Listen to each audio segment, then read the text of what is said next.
That kind of reminds me of a verse I'm thinking of in the Bible that's found in 2 Timothy 2:22. And it says that you should run away from anything that will give you evil thoughts. And as your companions, you should have friends who have pure and clean thoughts and will only give you good ideas. For years, Ronald Brown presented himself as the kind of man most people would never think twice about. He was a puppeteer in Largo, Florida, someone known for performing for children, helping at church, and appearing harmless enough that families let him near their kids without much hesitation. On the surface, he looked like exactly the sort of person a community would trust. That is what makes what came out about him so disturbing. In 2012, federal investigators searching Brown's home uncovered something that completely shattered that image. They seized computers, disks, cameras, and other digital storage devices, and what they found on them painted a far darker picture than anyone around him seemed to realize. According to court documents, Brown possessed hundreds of images of child sexual abuse material and child erotica, including material involving children who appeared bound, abused, or dead. Investigators also found online chats in which Brown discussed abducting, sexually abusing, murdering, and even eating children. What shocked people even more was how ordinary his public life had seemed before that. Brown was not some isolated stranger living completely outside the community. Reports said he volunteered in children's ministry at church, staged puppet shows, and had even appeared in a school speaker directory in Pinellas County. In other words, he had managed to place himself in environments where parents and children were supposed to feel safe. But looking back, there were subtle warning signs hidden beneath that image, things that only became suspicious once the full truth came out. They were looking at some dirty pictures and they wanted me to look too. Well, Marty, what did you do? Well, I said, look, guys, I like you a lot and I want to play with you, but I can't look at those pictures. I just can't do it. Well, what did they say, Marty? They said, oh, Marty, come on. Your parents are in the house. No one will see. Well, what did you say? I said, that may be true, but I know someone who will see, and that's God. That's right, Marty. That kind of reminds me of a verse I'm thinking of in the Bible that's found in 2 Timothy 2:22. And it says that you should run away from anything that will give you evil thoughts. The investigation into him was part of a wider international child exploitation case, and Brown first drew serious federal attention after investigators uncovered his communications with another man already under investigation. Those chats were graphic enough that early reports described Brown as someone who was not just consuming illegal material, but obsessing over fantasies of taking a real child and turning that fantasy into reality. At the time of his arrest, he was publicly described as facing child pornography charges and an alleged child kidnapping plot, which immediately turned the case into national news. But as the case moved forward, the legal picture narrowed. Prosecutors ultimately secured guilty pleas from Brown on 5 counts of receiving child pornography and 3 counts of possessing it. Reporting at the time noted that the federal grand jury did not bring a conspiracy kidnapping charge, with officials saying there was insufficient evidence to prove that part in court. Even without that charge, the material investigators found was enough to make the case horrifying on its own. In July 2013, Ronald William Brown was sentenced to 20 years in federal prison. He was also ordered to serve lifetime supervised release afterward and to forfeit the equipment used in the crimes. Federal officials described him as a man who had lived a double life, presenting himself publicly as a church puppeteer while privately feeding what they called a sick obsession centered on children. What makes Ronald Brown's case so unsettling is not just what was found on his devices, but how close he had managed to stay to the kind of spaces where trust comes easily. He was not hiding in plain sight by accident. He had built a version of himself that seemed gentle, creative, and safe, and that image held until investigators finally opened the door and found something completely different behind it. In the end, that is what makes this case linger. The realization that the man entertaining children with puppets had been hiding one of the darkest lives imaginable just out of view. But not every danger hides behind closed doors. Sometimes it unfolds in the open, at full speed, with no time to react. On March 5, 1977, Formula One arrived at Kyalami for the South African Grand Prix, and on paper it looked like just another race weekend in one of the most dangerous eras the sport had ever known. But what happened that day would become one of the most haunting accidents in Formula One history, not only because of how sudden it was, but because 2 lives were lost in the same moment. Tom Prix, the talented Welsh driver for Shadow, had already shown real promise in Formula One, and many believed he was still only beginning to show what he could become. Prix had started that weekend strongly. In wet practice, he set the fastest time, briefly putting himself ahead of some of the biggest names in the sport. By race day, though, conditions had changed, and he lined up much further down the grid. Even so, the race itself was still young enough that there was time to recover positions, and as the laps went on, he was beginning to work his way back through the field. Nothing about that moment suggested that only minutes later the race would be remembered for something far darker than the result. The chain of events began when Price's teammate, Renzo Zorzi, pulled off near the main straight with a mechanical problem. Fuel was being pumped onto the engine, and the car caught fire. In an era when emergency response around a live circuit was still nowhere near what it would later become, 2 marshals ran across the track carrying fire extinguishers, trying to reach the burning car as quickly as possible. One of them made it across. The other, 19-year-old Frederik Jansen van Vuren, did not.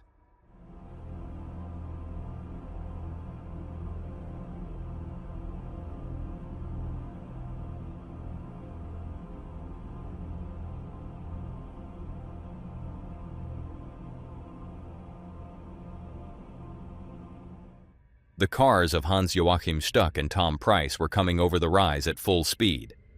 Stuck saw the marshal just in time and swerved, missing him by almost nothing. Prix, following closely behind, had no such chance. From his position on the circuit, the marshal appeared too late, and at roughly 270 kilometers per hour, the collision became unavoidable.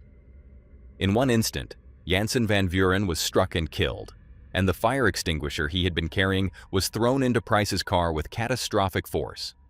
Prix was killed instantly. What makes the accident so difficult to process is how quickly it unfolded.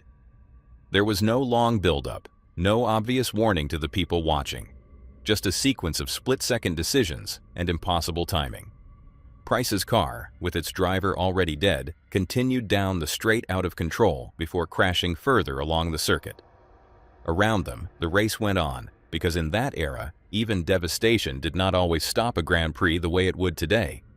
Niki Lauda would eventually win the race, but afterward, even he said there was no joy in the result. Tom Prix was only 27 years old. He was still the only Welsh driver ever to win a Formula One race of any kind, and he had already built a reputation as one of the sport's most gifted natural talents, especially in difficult conditions. Many in the paddock believed his best years were still ahead of him. Frederik Jansen van Vuren was just 19, a young marshal who had gone onto the circuit trying to help during an emergency and never made it back. In the end, that is what makes this accident so haunting. It was not just the loss of a driver in competition, but the loss of 2 people whose lives crossed for only a fraction of a second in the worst possible way. The crash remains one of the clearest reminders of how dangerous Formula One once was, not only for the drivers, but for everyone around the circuit. It came in an era when speed had already outgrown safety, when marshals still had to make impossible choices in the middle of live racing, and when a single mechanical failure on one side of the track could trigger tragedy on the other. Even decades later, the 1977 South African Grand Prix is remembered less for who won it than for the image of a career that ended in an instant, and for the cruel reality that Tom Prix and Frederik Jansen van Vuren never had any real chance at all. And that takes us to July 2nd, 2008. A normal day in Jerusalem that was shattered in a matter of minutes when a construction vehicle suddenly turned one of the city's busiest streets into a scene of panic and destruction. It began on Jaffa Road, where traffic was moving as usual and pedestrians were going about their day, when a large bulldozer unexpectedly started driving against traffic. At first, some people may have assumed the driver had simply lost control, but that impression disappeared almost immediately. The vehicle didn't slow down, and it didn't try to correct itself. Instead, it kept pushing forward, smashing directly into cars and sending people scrambling out of the way. As the bulldozer continued down the street, the destruction only grew worse. Its front shovel slammed into vehicles with overwhelming force, and at one point, it struck a bus hard enough to overturn it completely. By then, it was obvious to everyone nearby that this wasn't an accident. Witnesses later described a scene filled with dust, shattered glass, people screaming, and vehicles being crushed one after another as the machine kept moving through the chaos. What makes the incident especially striking is that it didn't end with a police tactical stop or some long standoff. Instead, several civilians acted while the bulldozer was still moving. 3 men climbed up onto the cabin in an attempt to stop the driver directly, even as the vehicle continued lurching forward. During that desperate effort, one of the men, an off-duty soldier, drew a handgun and fired at the driver from close range. That was the moment the destruction stopped. The driver was later identified as Hussam Taysir Dwayat, a 30-year-old Palestinian construction worker. Authorities said he had taken the vehicle from a nearby construction site and carried out the attack alone. By the time it ended, 3 people had been killed and dozens more had been injured. Investigators later struggled to pin down a single clear motive. Although several groups tried to claim responsibility afterward, officials said there was no confirmed evidence that he had acted as part of an organized operation. Some reports suggested the act may have been spontaneous, while others pointed to the broader tension surrounding the area at the time. But whatever the exact motive was, the result was the same. In the space of just a few minutes, an ordinary street became the site of a deadly rampage, and it only ended because bystanders were willing to risk their own lives to stop it. The next story, however, is very different, because once the shooting started, it dragged on for hours and turned an entire neighborhood into a war zone. On May 17, 1974, a quiet residential neighborhood in Los Angeles became the scene of one of the most intense and heavily televised police confrontations the city had ever seen. The target was a small house on East 54th Street, where members of the Symbionese Liberation Army, a militant group already tied to violent crimes and national headlines, were believed to be hiding. Acting on a tip, police surrounded the house with overwhelming force. More than 500 officers were involved, and local television crews were already in position by the time a SWAT team used a bullhorn to demand that the people inside come out. They didn't. Instead, the house erupted with gunfire. What followed was not a brief exchange, but a prolonged and chaotic shootout that unfolded live on television. Automatic gunfire came from inside the house, while officers outside returned fire, sending bullets tearing through walls, windows, and the surrounding area. The scene quickly stopped looking like a police operation and began to resemble a battlefield in the middle of a neighborhood. Police fired tear gas into the house in an attempt to force the occupants out, but rather than ending the standoff, it only intensified it. Smoke began pouring from the structure, and as more tear gas rounds were launched, flames began to spread inside. Even then, the shooting continued. Then, as the house burned, 2 women suddenly emerged holding weapons. One was shot almost immediately when police saw her aiming a gun, while the second also opened fire before she too was shot and collapsed. The house continued burning as firefighters were forced to hold back until officers were certain the gunfire had ended. By the time crews were able to go inside, 4 more bodies were found in the ruins, burned beyond recognition. In total, 6 people died, and later reports stated that more than 9,000 rounds had been fired during the standoff, making it one of the largest shootouts in LAPD history. The people inside were members of the Symbionese Liberation Army, a group that claimed revolutionary goals and had recently become notorious for the kidnapping of Patty Hearst. What made the event especially surreal was the fact that Patty Hearst herself was not in the house. She and other members of the group were reportedly watching the entire confrontation unfold on television from a motel elsewhere. That detail only added to the sense that the entire event belonged to a moment in American history where politics, violence, media spectacle, and law enforcement had all collided in the most explosive way possible. For viewers at home, the siege was almost impossible to look away from. For the neighborhood where it happened, it was something closer to a war zone dropped without warning into the middle of everyday life. Now, after something so violent and so real, the next clip shifts into a completely different kind of live television moment, one that left people not horrified, but genuinely baffled. For years, people questioned why UFO sightings were almost never captured clearly on live television, especially in a world filled with cameras and constant broadcasting. But in February 2020, a live event in Peru changed that conversation for many viewers. A television channel had organized a special broadcast at Yaya Beach, a location long rumored to be a hotspot for unexplained aerial sightings. Around 200 people gathered for the event, most of them expecting nothing more than a curiosity, something interesting, maybe even entertaining, but not necessarily real. At the beginning, even the host seemed skeptical, openly doubting that anything unusual would actually appear.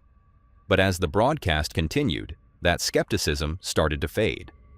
Out over the ocean, a strange light appeared in the sky. Está encima de la playa, no está en el cerro, miren. A ver, todos tranquilos, por favor, están grabando con los celulares lo que estamos viendo. Es una luz muy potente que se está acercando en estos momentos al campamento. Se está acercando al campamento. Quiero, por favor, que tengan mucha calma. Se está acercando. Está flotando encima de las aguas. At first, it was distant and easy to dismiss, but as more people noticed it, the atmosphere quickly shifted from casual observation to excitement. Members of the crowd began pointing it out, trying to track its movement, and eventually some of them started shining laser pointers toward it. What happened next is what made the moment even unusual. According to those present, the object appeared to respond. Ahí la otra aparece en este momento, estamos transmitiendo en vivo en directo. Siendo las 10:47 de la noche, miren eso. Miren eso. Ahora, vamos a tratar de ser racionales. Mira, no se mueve. Podría ser pescadores que están en la zona y que están lanzando. No, pero son. La luz es muy potente, Antonio. La luz es muy potente. The light shifted direction, moved in ways that didn't match conventional aircraft behavior, and seemed to react to the lasers being pointed at it. The crowd grew louder, more animated, with people convinced they were witnessing something extraordinary in real time. Of course, not everyone accepted that explanation. Skeptics argued it could have been a staged event for television, possibly involving drones or coordinated lighting designed to create the illusion of a UFO. But for those who were physically there, watching it unfold with their own eyes rather than through a screen, many insisted it didn't feel staged at all. To them, it was something they couldn't easily explain, something that didn't behave the way anything familiar should. And that's what keeps the footage circulating, because whether it was a clever production or something genuinely unexplained, it captured a moment where hundreds of people all looked up at the same thing and walked away with the same question. But not every mystery involves something appearing in the sky. In the next clip, the questions come from something much smaller, and from the faces of the people reacting to it. George H.W. Bush had long been a magnet for conspiracy theories, both because of his presidency and because of his years as director of the CIA. Even after his death, that same atmosphere of suspicion followed him, and one brief moment during his memorial service became the center of a theory that still refuses to disappear. On December 5, 2018, a state funeral for Bush was held at Washington National Cathedral. In attendance were every living U.S. president at the time, along with their spouses, making it one of the most politically symbolic gatherings in recent memory. The service was formal, quiet, and closely watched from every angle. But during the ceremony, viewers began noticing something unusual. Several of the couples appeared to receive envelopes placed on their seats. One by one, they opened them and reacted in ways that immediately stood out on camera. Some looked confused. Some seemed uneasy. Others exchanged glances that people online later dissected frame by frame.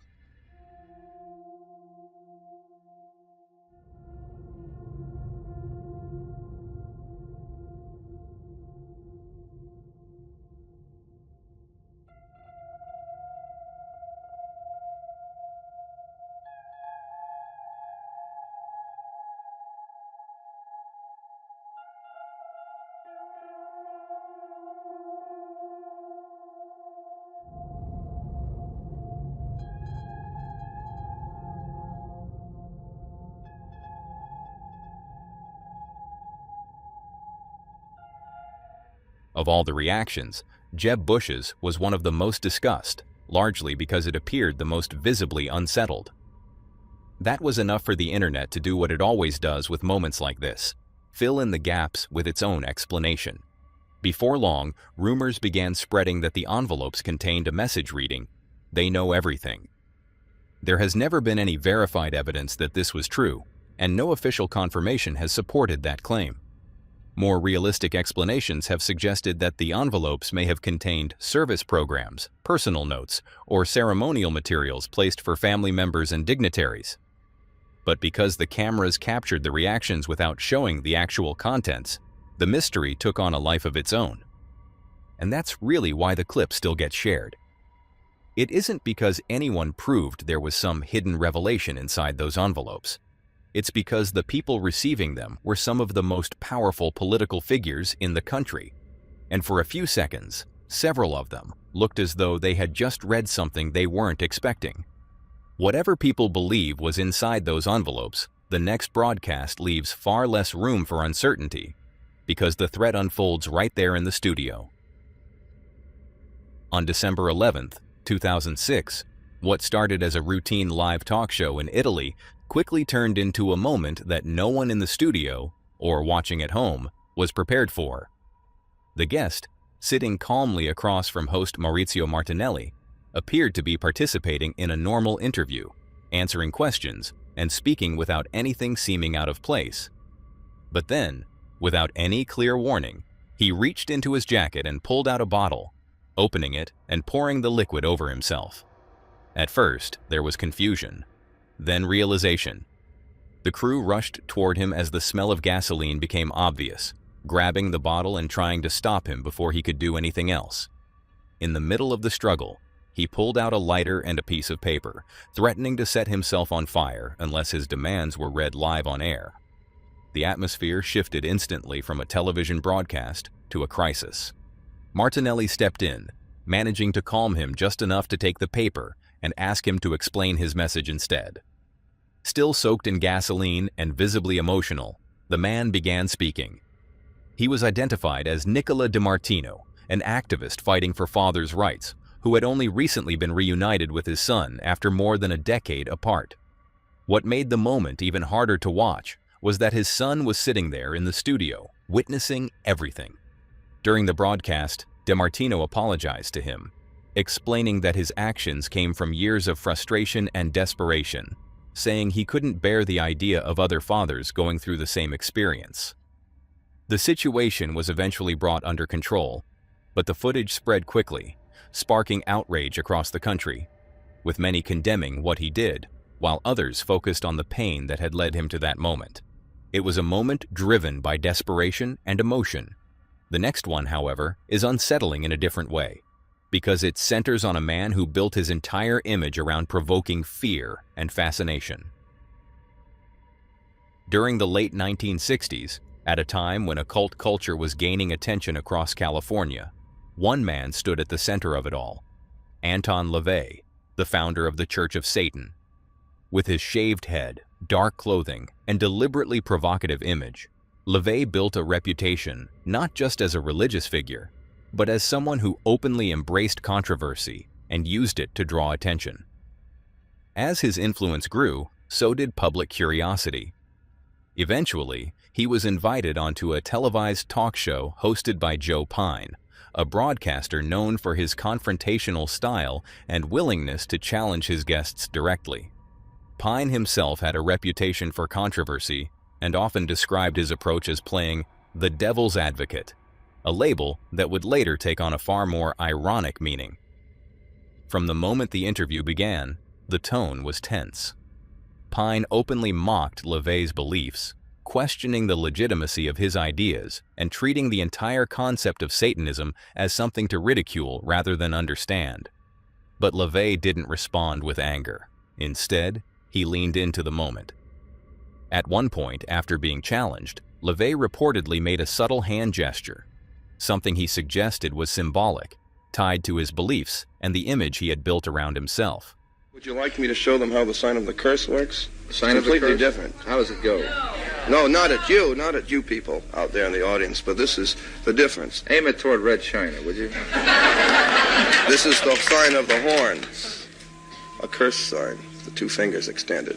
This way, spread apart for sort of shotgun blast, you know. I always all over. figured if I ever When met it's the together. devil, he'd have dirty fingernails. Go on. No, they're not. Yes, they are. Where? Dirty, dirty fingernails.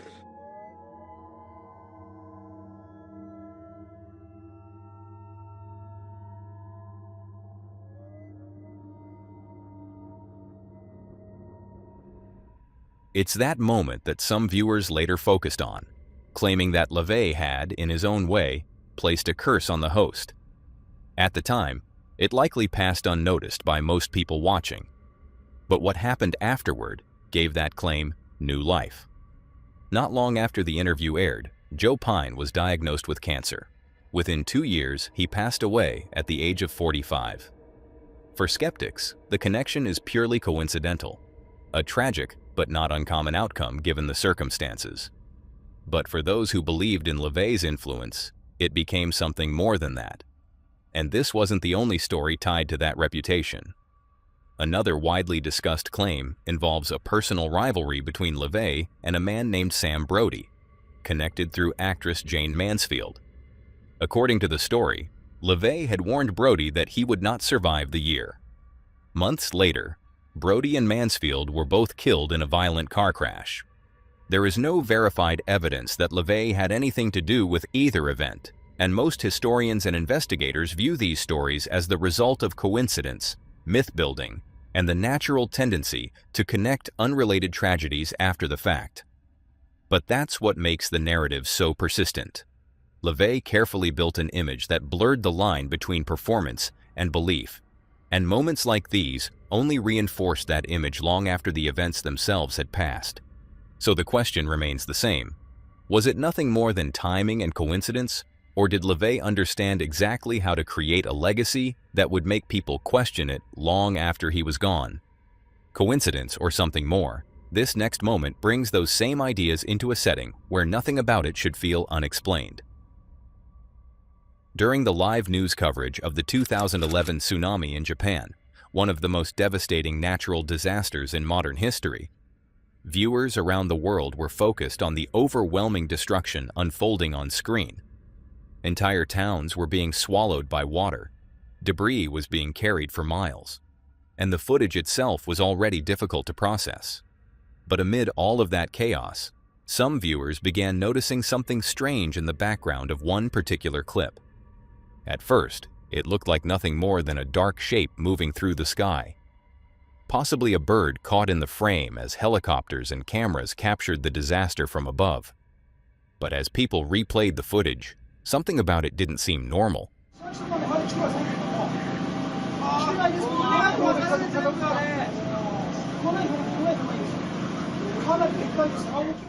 The creature appeared to show up, disappear, and then reappear again in a way that didn't match how a normal bird would move.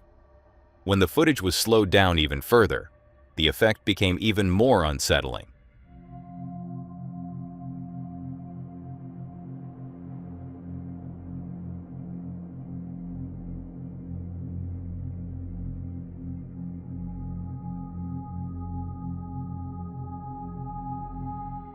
The creature seemed to flicker in and out of visibility, almost as if it wasn't fully there the entire time.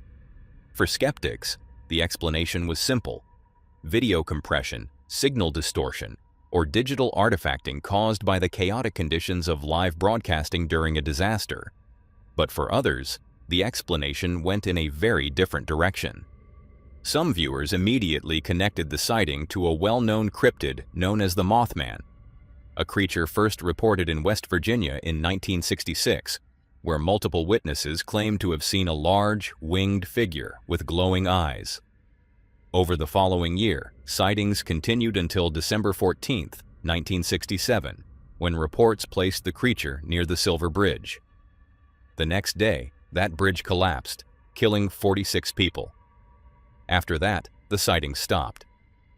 Since then, stories of the Mothman have been linked, at least in folklore, to major disasters, with some believing it appears as a kind of warning before tragedy strikes. So when viewers saw something unusual in the sky during footage of a disaster as massive as the Japanese tsunami, it didn't take long for theories to form.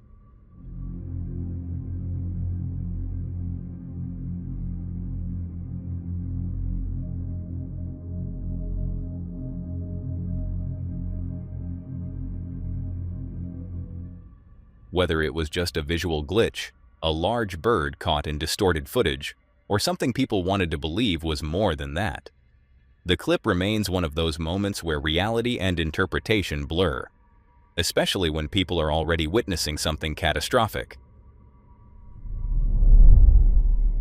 Now that was all for today, folks. If you enjoyed these horrifying clips, click to see more on the video on screen.